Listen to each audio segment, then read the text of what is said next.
Kata penganalisis, lupakan impian Perdana Menteri kali ketiga. Minggu ini riuh rendah tentang pencalonan Perdana Menteri Pakatan Harapan masih lagi menjadi perhatian media. Semua keriuhan itu tidak sepatutnya terjadi jika janji dipenuhi.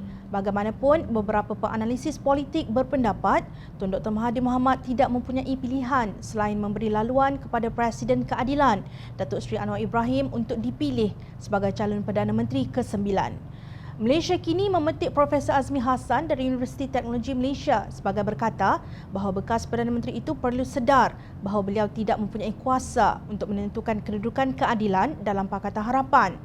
Tidak ada pilihan bagi Tun Dr. Mahathir selain lupakan cita-cita untuk menjawat Perdana Menteri kali ketiga. Menurut beliau, Tun Dr. Mahathir perlu ada keutamaan sama ada mahu menumbangkan Perikatan Nasional atau mahu menjadi Perdana Menteri kerana kedua-dua kemahuan ini tidak boleh dicapai serentak buat masa kini. Kata Azmi, putus kerjasama dengan keadilan tidak bermakna parti itu keluar Pakatan Harapan. Sementara itu, Profesor Awang Azman Awang Pawi dari Universiti Malaya berpendapat sukar bagi Amanah dan DAP untuk bekerjasama dengan Tun Dr. Mahathir tanpa pelibatan keadilan. Tegas Awang Azman, Tun Dr. Mahathir dan sekutunya tidak akan dapat bertahan dalam arus politik negara sekiranya menamatkan kerjasama dengan keadilan dan bergerak sendirian, lapor Malaysia Kini.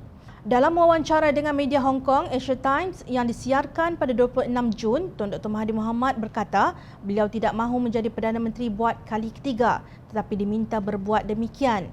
Katanya Anwar Ibrahim tidak mempunyai sokongan cukup dan beliau mahu membantu Presiden Keadilan itu. Terdapat pihak yang menentang keras jika dia dicalonkan, mereka tidak akan sokong. Saya bimbang dia tidak dapat majoriti cukup jika bergantung pada dia seorang. Saya hendak bantu dia, katanya. Kenyataan beliau ini bercanggah dengan temu bual bersama Sinchu Daily sebelum ini bahawa beliau mahu menjadi Perdana Menteri walaupun tanpa kerjasama dengan Anwar. Saya perlu cari cara lain untuk jadi Perdana Menteri. Mungkin ada cara lain. Dengan cara ini, barulah saya dapat menumbangkan kerajaan dan PM pintu belakang, katanya seperti dipetik. Mengulas mengenai kenyataan terbaru Tun Dr. Mahathir itu, penganalisis politik Kim Kwek berkata, saya tidak dapat menahan geli hati dengan hat-trick terbaru Tun Dr. Mahathir mengenai mengapa beliau mesti menjadi Perdana Menteri selama 6 bulan sebelum menyerahkan kuasa itu kepada Anwar. Semakin beliau berusaha menjustifikasi yang tidak dapat dijustifikasi, semakin rendah beliau akan turun di skala kredibiliti.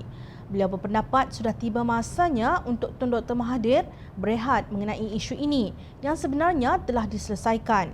Beliau harus menumpukan pemikiran ke arah mana negara ini bergerak dari sini dan bagaimana beliau dapat membantu untuk mencegah negara merosot dari yang buruk kepada yang lebih buruk.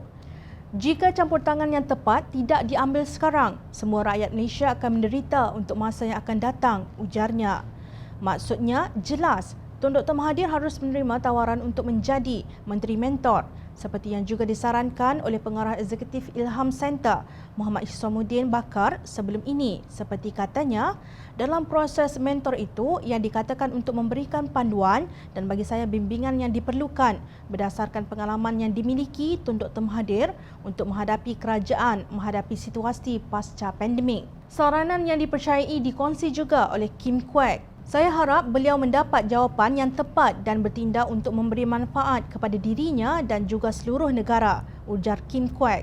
Pandangan beberapa penganalisis politik ini adalah paling munasabah melihat kepada bilangan penyokong yang dimiliki keadilan lebih ramai berbanding dengan penyokong Tun Dr. Mahathir sendiri yang tidak ada parti. Marilah berkongsi harapan yang sama dengan penganalisis politik yang bijak pandai demi mempertahankan mandat rakyat pada pilihan raya umum ke-14 yang lalu.